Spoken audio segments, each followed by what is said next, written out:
Welcome, welcome. Doing some ad hoc office hours. If you guys have any questions about mealworms, mealworm farm, anything like that, please let me know. I'm doing some invoices at the moment, and because QuickBooks was down earlier today, it might be down or again. It seems intermittent at best, so we shall see. Thank you, Fish. If you guys have any questions, just let me know.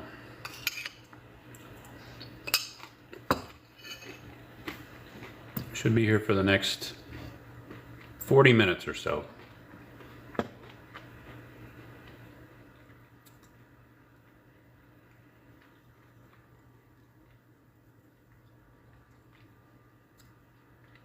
If you guys have any questions about mealworms, mealworm farming, small business in the mealworm farm world, throw out any questions you've got. I'm almost done with my snack, so the chewing will end soon. Also, can you guys hear me? Everybody hear me okay?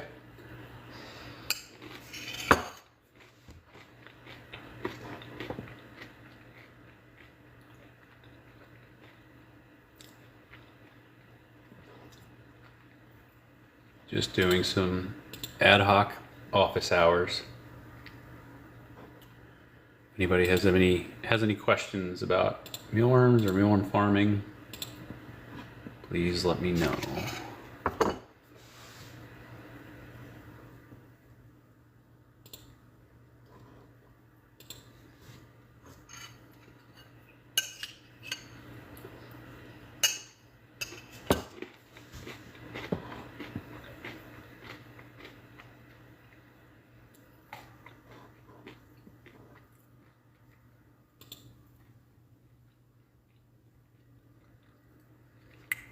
Hey everyone, my name is Justin. I run Midwest Mealworms here in Ashland, Missouri. I'm doing some random office hours. I needed to get some invoices done, and so I'm cranking through those on the computer. But if you guys have any questions about mealworms, raising your own, mealworm farming, etc., throw those questions out. I'll do my best to keep an eye out for them. Last bite.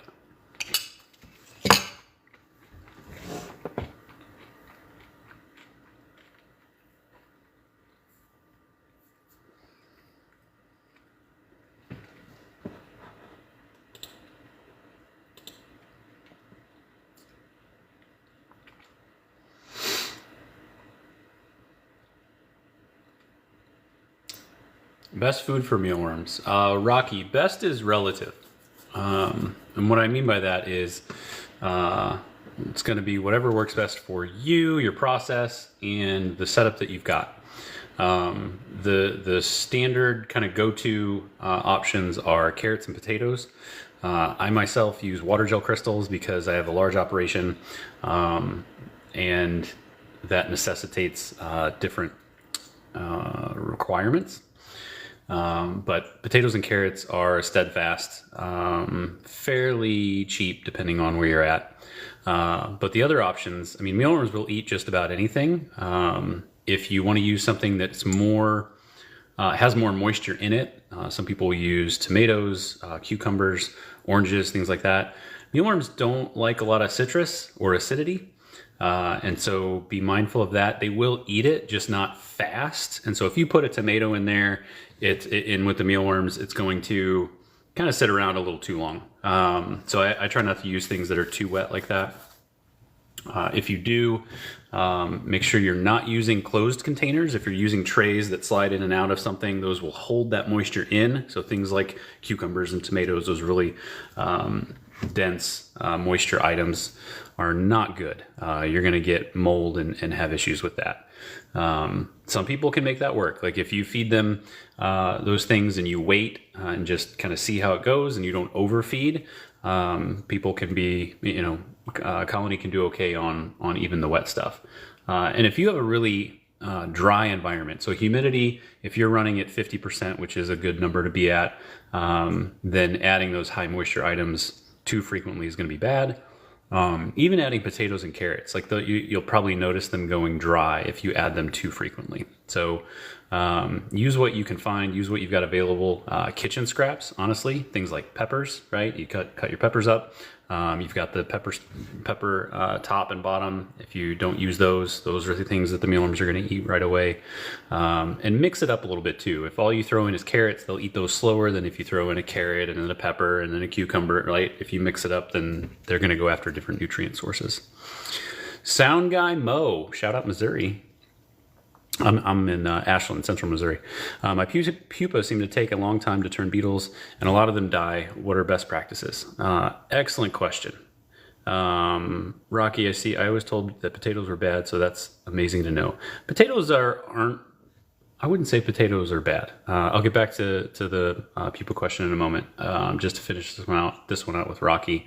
Potatoes are, like I don't use potatoes because the mealworms won't eat the outside skin. And so what'll happen if you don't peel them, what'll happen when you feed them is you'll get little pieces of that in whatever it is that you harvest or sift with. And so depending on the size of potatoes that you use, and the fact that you do need to like dice them up and spread them out across the tray, anything you use, Rocky, from a hydration perspective, you want to spread out across the tray so that it's not all clumped together in one spot, which means you have to cut the potato and deal with the potato.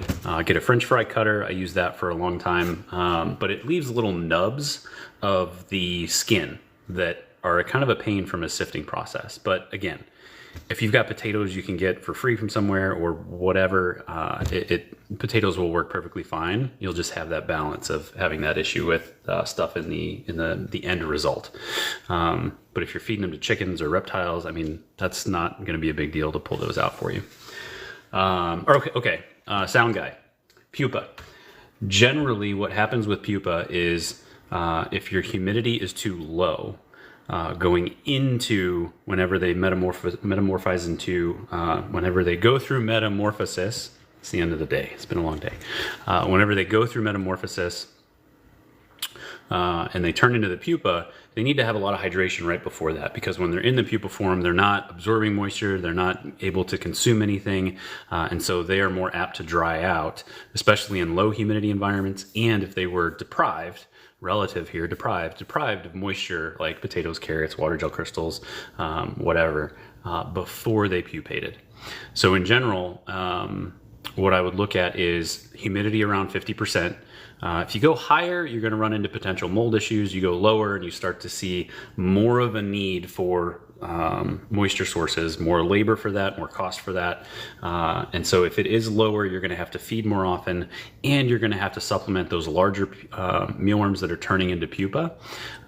Because what will happen is, you won't notice this until later, whenever your pupas start to hatch, those beetles are going to come out deformed. They're going to come out with missing a wing, or the wing will get kind of stuck sideways or something, right? And that all has to do with the moisture and the humidity in the room. So even if they have real good moisture going into the pupa stage, once they're in that stage, if you're at a real dry climate, like let's say you're down southwest somewhere and it's 20% humidity, they're going to struggle. You're going to see deformities, you're going to see die-off, and it's going to be rough. Try to create a microclimate. So if you can't humidify the entire area and keep it in Springfield, Missouri, that Sound Guy Mo, right? Mo. So you shouldn't have any issues with humidity. You're probably running a dehumidifier like I am most of the year.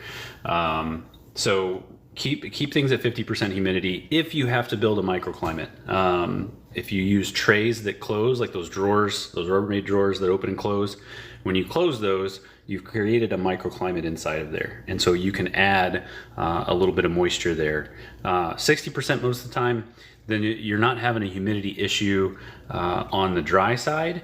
I noticed that I tried an experiment about 2 years ago where I used a grow tent inside of the mealworm farm, and I put pupa in there and I ran it at 80% humidity inside of that tent. it was like 90% die off. It was terrible. At 60% most of the time, you shouldn't be seeing the scale of die off that I saw, but I wonder if it's upticking sometimes and it's causing them to get a little too moist. Also, you don't want them too thick, especially in higher humidity areas. So I usually put my pupa about 1 or 2 layers thick, like 1 or 2 pupa thick. It's not very dense at all because they'll potentially crush each other, and the beetles will burrow down into that as well. So hopefully that helps. If any of that was unclear, sound guy, just let me know. Sometimes I get to talking, and when I'm multitasking, and my brain will not connect the dots, and sometimes it won't make sense. Hello, interesting username individual.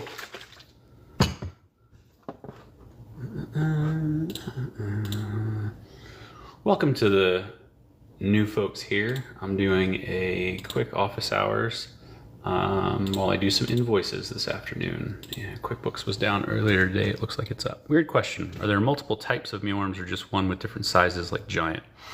Please say my username. I won't. All right, Rocky Z. Roxy! Oh my gosh, see, it's been a long day. There are thousands of different species of darkling beetles, which is what a mealworm is. Mealworm is a darkling beetle. So the larva that you're used to seeing turns into that beetle. That's a darkling beetle. It's dark, it's black. But there are thousands of species of those. And so the Tenebrio molitor is the mealworm. The giant mealworm that you mentioned there, or the giant, what that usually is, there's 2 things that usually is. One, giant mealworms are not natural. So if you see a mealworm that's more than 1.5 inches, there are some folks that claim they can get to that size naturally. That's fine. I'd like to see that and believe it. But the 1.5 inches and above is, in my opinion and what I've experienced, only achievable through hormone regulation. And so what folks will do is they will apply a growth hormone. I believe it's the juvenile hormone. It's natural in the mealworms. And I say natural here because that's what people say, that, it's not a big deal because we're using a natural hormone. But they're using an obscene amount compared to what is actually present in the mealworm colony itself. And so that hormone is applied. It forces the larva to just keep growing. It doesn't allow it to pupate. And so the larvae just continue to grow and grow and grow and grow. They eventually get to a point where they're so big that they just die. Like their life is over. They're not going to grow anymore. Like it's just, and they die. But the giant mealworm a lot of times is just that growth hormone larva that just gets really, really big. A lot of times those are used to help stop pupation to improve customer experience. And what I mean by that is if you go into a pet store, those stores are undermanned, the employees aren't paid enough, and honestly, mealworms aren't high on the scale of things that they take care of, right? They got a whole bunch of other things they have to deal with. And so superworms, yep, we'll get to that. And so those mealworms that are on the shelf, they stay there a while. And so to try to ensure that folks get larvae as opposed to pupa, because your reptile, your small mammal, you get them used to eating something, you want them to continue eating that thing, right? And so in order to make sure that they can try to keep those larvae as the larva form, they'll apply those growth hormones. I have not seen any sort of science around what the impacts are to reptiles, chickens, small mammals. It's probably negligible, if any, right?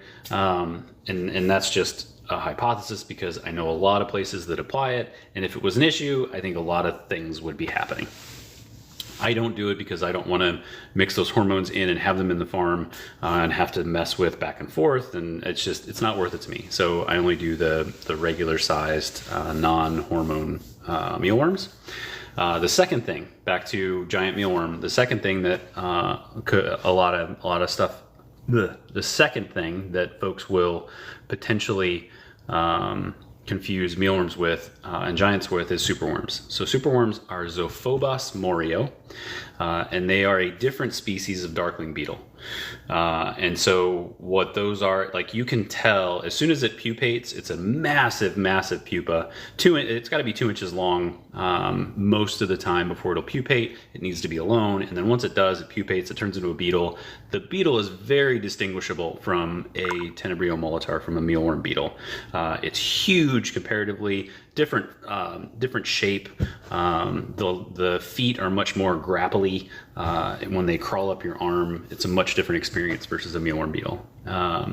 Very similar, like life cycle, all that stuff is very similar. And sometimes they can get confused, mealworm and superworm. Superworms will start very small, just like mealworms. So you could get superworms that, let's say they're mediums at about 1 inch, that could very much resemble a mealworm. From a larva perspective, what you're looking for is a really dark head and a really dark tail. That will be the superworm.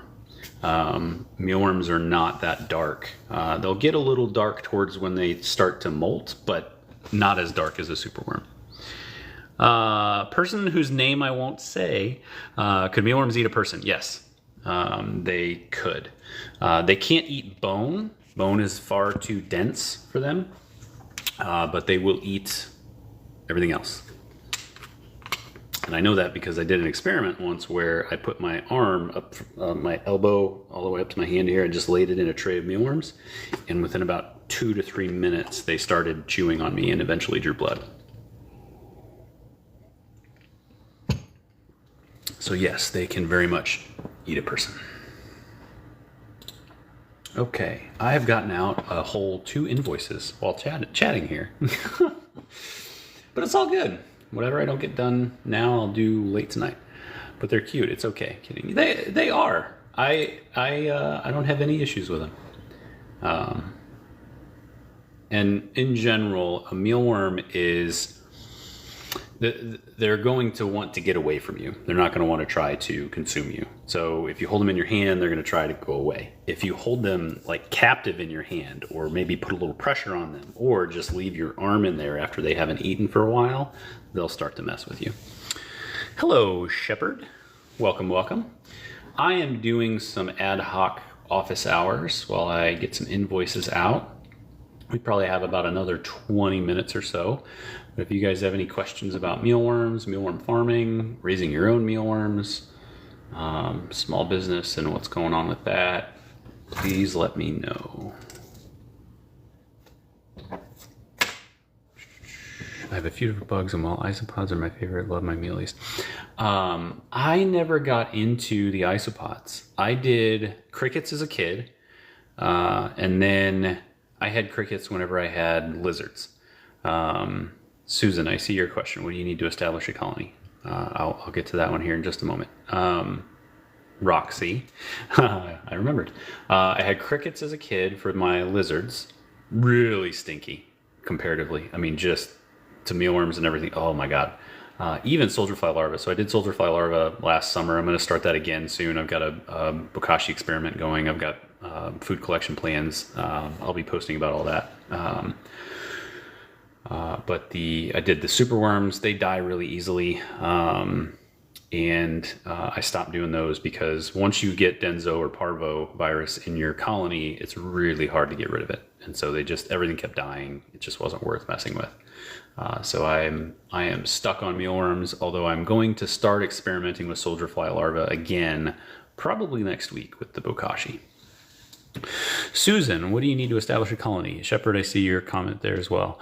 What do you need to establish a colony? 2 things. 2 suggestions I would have for you. So one, you want to get mealworms from a local source, if at all possible, so you can see how they're raised, you can talk to that person and kind of connect with that person to learn how to do, like how they do it, so that you can get a better idea of what you should do in your climate, in your area. So local is always best. Get some larvae that way, or buy from an established and reputable seller. There's plenty of sellers out there, lots of different options depending on where you're located in the US. I am biased because I would say check me out, midwestmealworms.com. but there's a lot of good places. And whether you're comfortable with direct website to me or eBay, there's a lot of good sellers there. Or just find you a local or a search of live mealworms near me, or live mealworms for sale, to find good larvae. I don't want you guys to think that I'm not happy about pet stores selling mealworms, but generally the ones that are there are going to be really difficult to get a colony going, because they've most of the time been treated with that growth hormone, and so they're not going to pupate well. You're going to think that you're the one having the problems, and it's really just the stock you're starting with.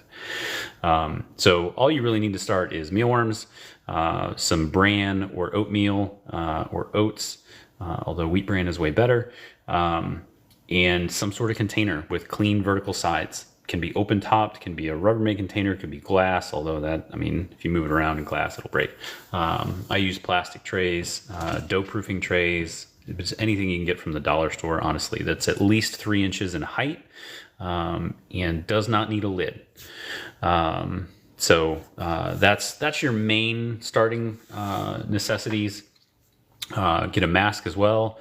And this isn't a political COVID thing. Oh man, I might get banned even for saying that. I wear a full face respirator in the colony or in the farm at all times, as do my employees. And so it's a allergen. Frass is an allergen, the mealworm poop, and the wheat bran dust in general. Any dust particulates are not good. So if you're going to expose yourself to that by raising your own colony, get a mask. A full face respirator is going to protect your eyes as well. If that's not in the budget, at least get a face mask, the N95 over this. Don't work your colony in your house. Do that outside. I understand that's going to be difficult because it's like 26 degrees now. It's cold in places, but you don't want that dust in your house. So that'll get you rolling. If you have the budget for it, also add in some freshly hatched beetles. So I sell those as well, MidwestMealworms.com. Other sellers will sell them. You want to make sure that when you get them, that they have a slight color variation. So mealworms will, when the beetles hatch, they are white, then they'll harden up, and eventually they'll go through several tones of red and brown, and then eventually get to black. If all you get are 100% black, those are potentially old beetles that are no longer laying eggs. They're only going to lay for about 3 months. So check out MidwestMealworms.com, but also look in different places that you're comfortable with, and just ask about, like, how do they know that they're fresh beetles, et cetera, et cetera. Let's see. Shepherd and Meermanere. My leopard gecko Charmander is loving the mealworms. They have become her favorite. Yes! Biased, but I'm happy about that. Meermanere. Cockroach breeding for geckos, yes or no? I have no idea. You're welcome, Susan. I have never raised roaches myself. They were on the list at some point. I got some. Oh, that was my lunch or my yogurt snack earlier. I have never raised them. They were on the list, but never made it high enough to get going. So I don't have any experience on roaches for geckos. You'd need some small ones, right? Geckos are small. I think you'd need small ones, but that's just a guess, to be honest.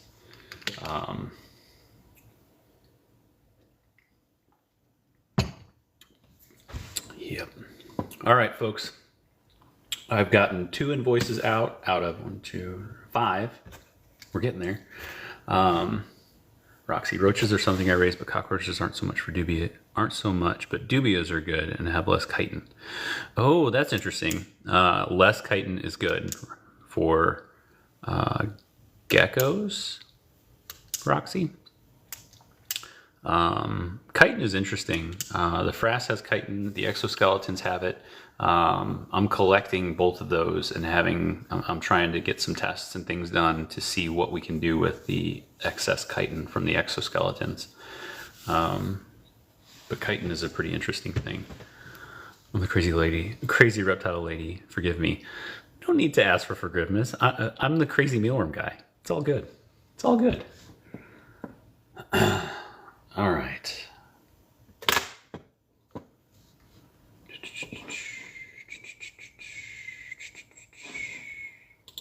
I'm not ignoring you guys. I'm just trying to crank through my invoices while QuickBooks is still up. I did check to see whether it was down or not, and people have been reporting problems all day. So I wonder if it's intermittent and will be better for a while. But if you guys have any questions about mealworms, raising mealworms, and mealworm small business, I am what I would consider a micro mealworm farm from a scale perspective, and from an industry perspective, because I think I'm pretty small based on what I know about the other businesses that are out there. But I do this full time. It is all I do now. I did it on the side I started in 2017 with the business, January of 2017. Did it as a side gig until 2021, and then decided to leave corporate America and do this full time. So I got out for work on my lovely Blizzard, but I thought I plan on buying from you. Thank you. I'm glad you were here, Roxy. It only took me like 4 times looking at your name before I got it too. Be safe in the blizzard. It's no fun, but it's part of life. Enjoy the evening. All right, 3 invoices down, making progress. Quick drink.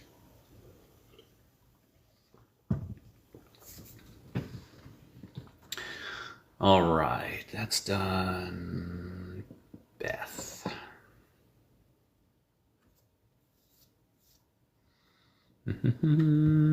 Welcome to the folks that are joining. My name is Justin. I run Midwest Mealworms in Ashland, Missouri.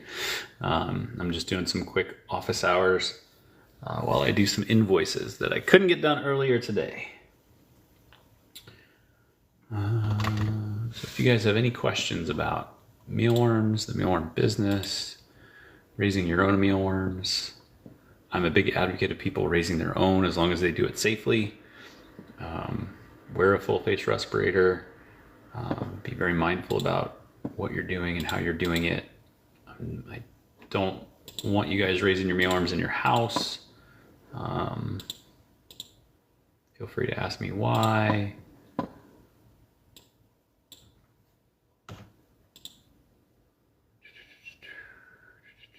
But thank you guys for jumping on and seeing what's going on.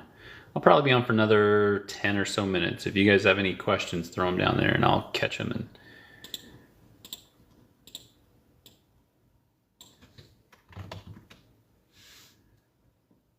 Susan, what's the lowest temperature they can survive in?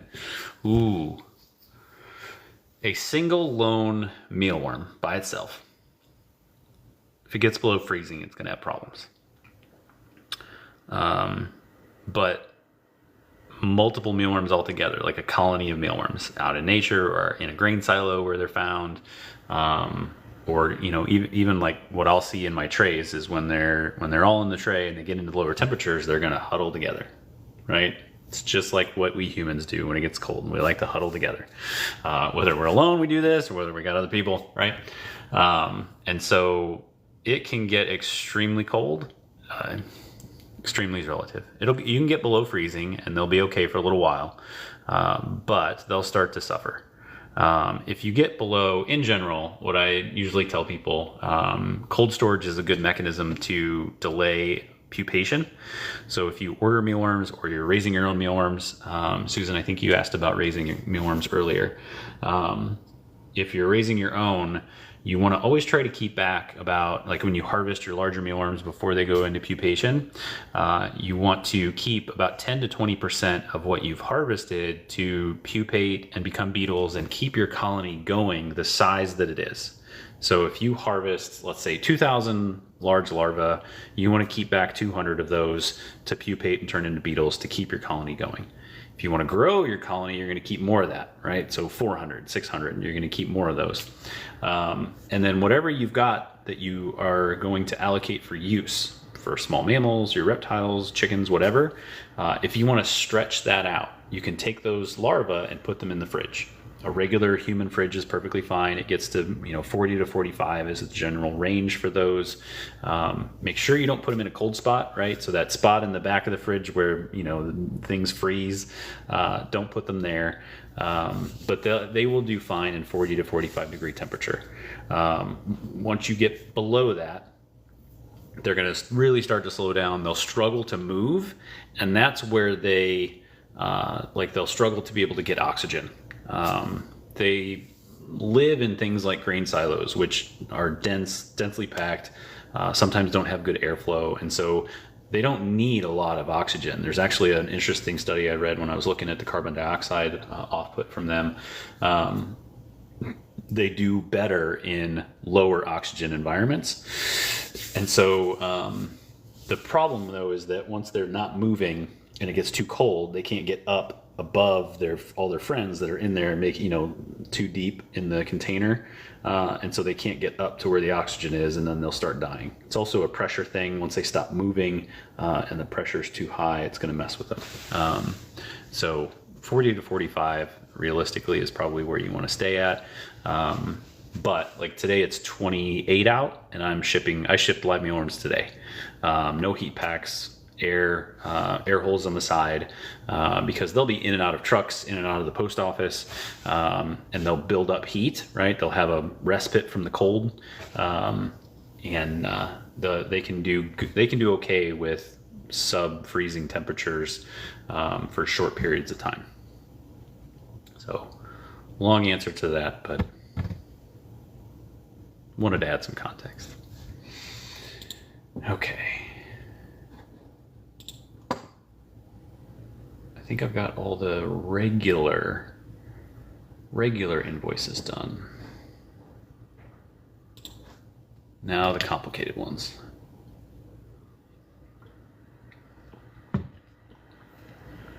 We have about 7 more minutes. 7 more minutes, and I'm gonna wrap things up because I've got to head out. But if you guys have any questions about mealworms, mealworm farming, small business, etc., I guess I can go to your website and order some. Yep, you definitely can, Susan. MidwestMealworms.com. Inventory right now is low, so I'll add inventory. This week it's going to be Wednesday or Thursday. It just depends on how collection goes. And one of the things I want you to look over, Susan, is the hold for pickup requirement.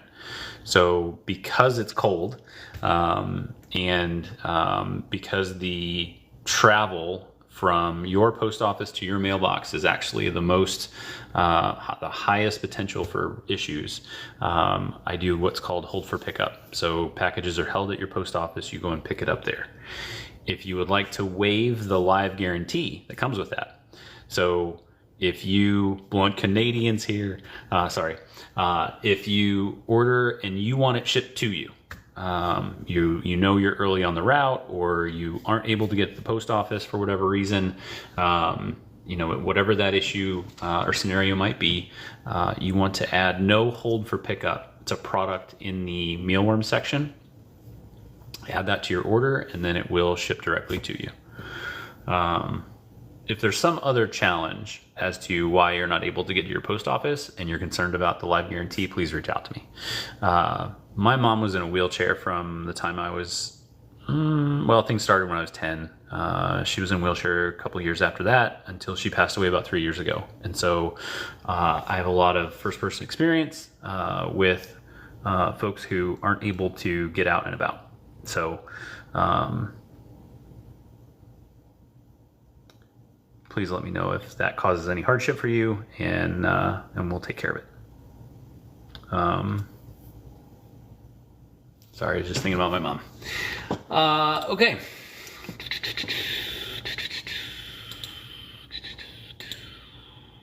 I needed one. Oh, I remember. Last invoice, I have to add a customer because I got a new customer. Yay! New customer. I need to get their info into QuickBooks.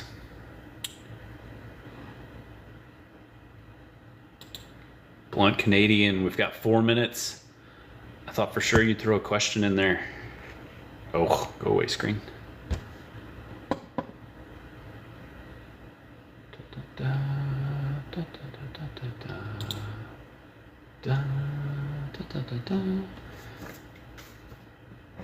Oh, I forgot to update the shipping price on that last one. That's fine. It was actually more shipping on my end, so I lost 75 cents, but that's okay. They've been a customer for a long time. It's all good. Yeah, those folks were actually buying from me back in like 2018. Did I miss the answer to my question? Sorry, feeding the kids. I didn't see a question. Oh my gosh, let me go back and look. Blunt Canadian. Don't apologize for feeding the children. I know all about that. That takes priority. I don't see a question. Throw it back in here again.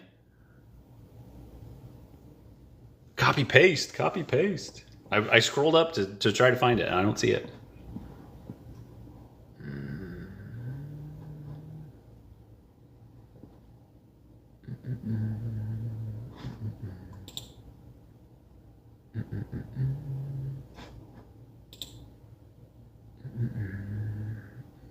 The suspense.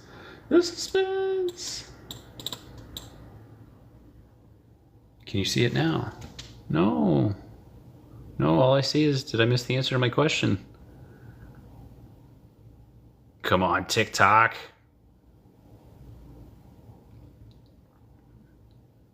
No, when I scroll up, I'm not able to find it. I'll go further, and then I'll just swipe real fast to go back down.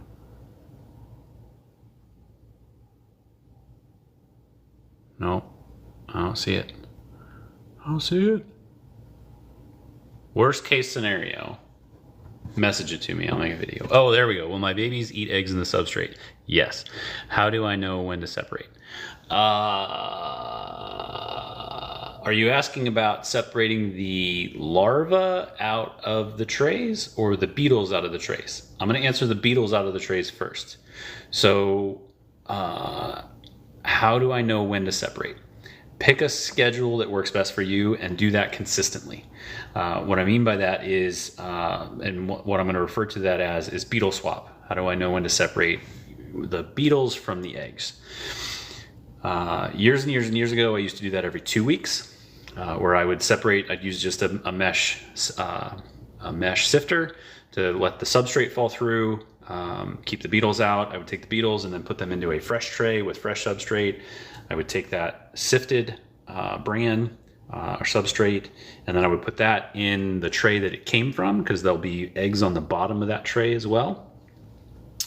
And then that tray would go into the system. It would just go sit, and the larva would grow.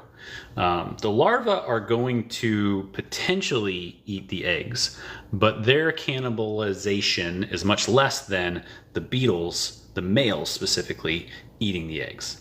Okay, so if there are too many, I can't remember what study I read this in, but if there are tons of eggs, if you just let the beetles in there and let them lay eggs for weeks on end, the males will start to eat them because there's just too many, right? It's like, feels like a population control kind of thing, colony size control. Like if you have too many of something, then they're going to eat all the resources, and that's not going to be good for the colony.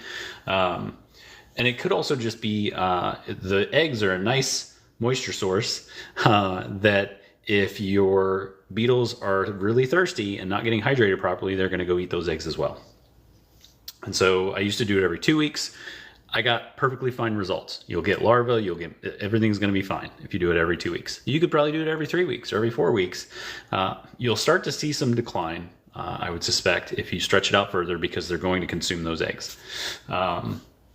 But if you've got time to do it every 2 weeks, right? Like that's the other thing, is work it into your schedule. I do it every week now. I did it every other week or every 2 weeks for years. It was fine. I do it every week now. And the other thing is I'm integrating in beetle tray or beetle mesh inserts. I've got some recent posts on it.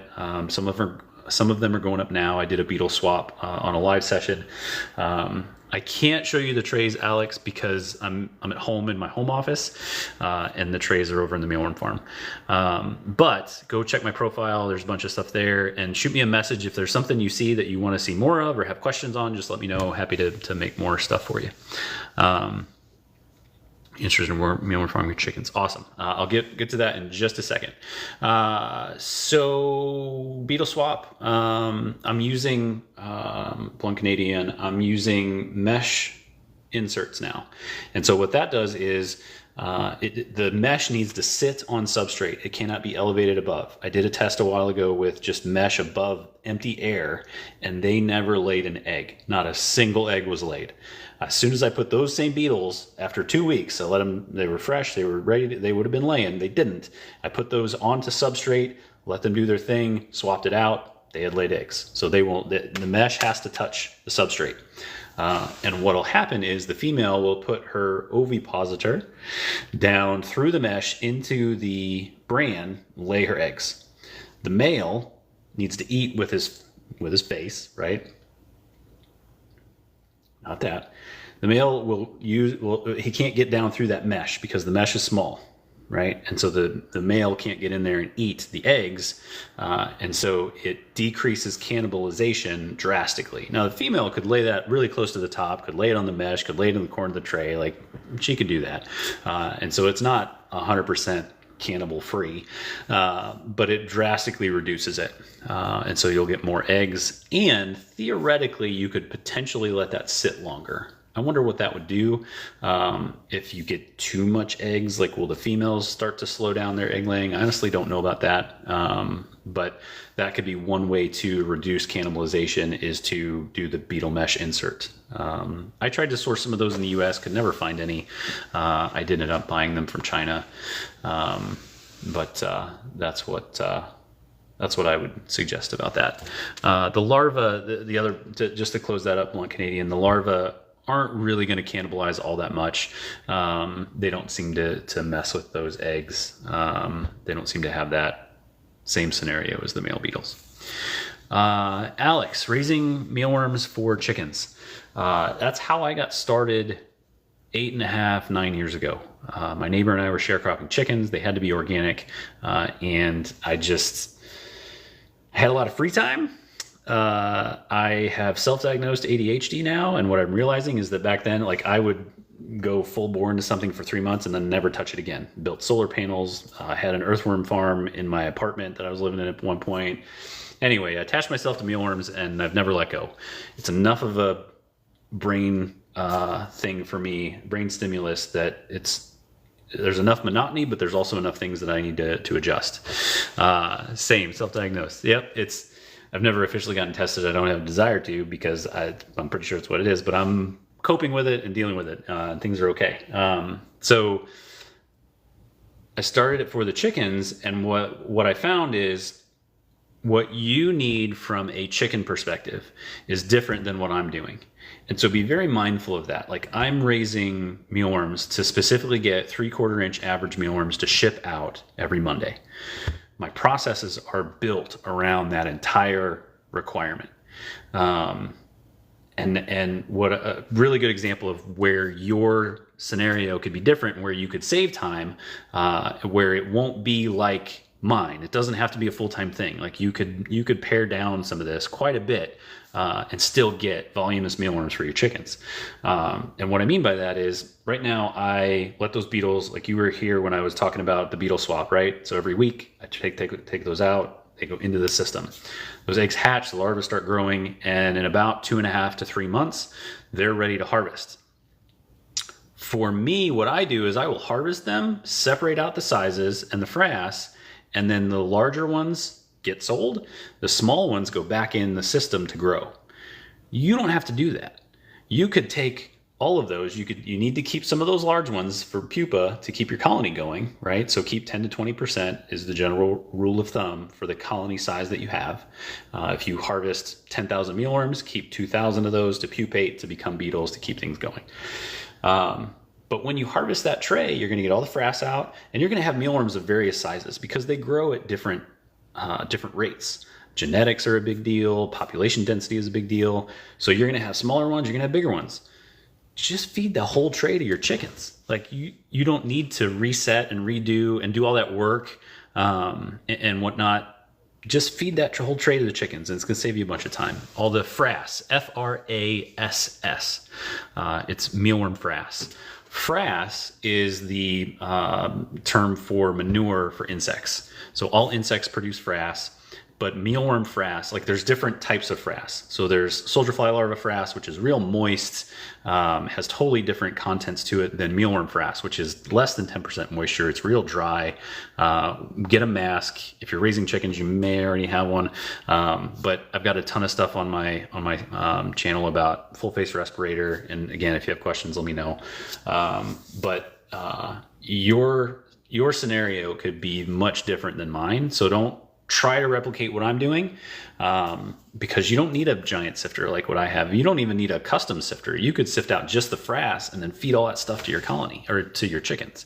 Honestly, it just really depends on what kind of time you've got available and what you want to do with it. So check things out on the channel and let me know when you have questions. I gotta go. I didn't get my last invoice out, but that's all right. I'll do it later. I gotta get out of here. It was great talking to you guys. Thank you everybody for the questions that got thrown out. I'll post snippets of stuff. And if you have any additional questions, just let me know. Thank you much and have an awesome evening.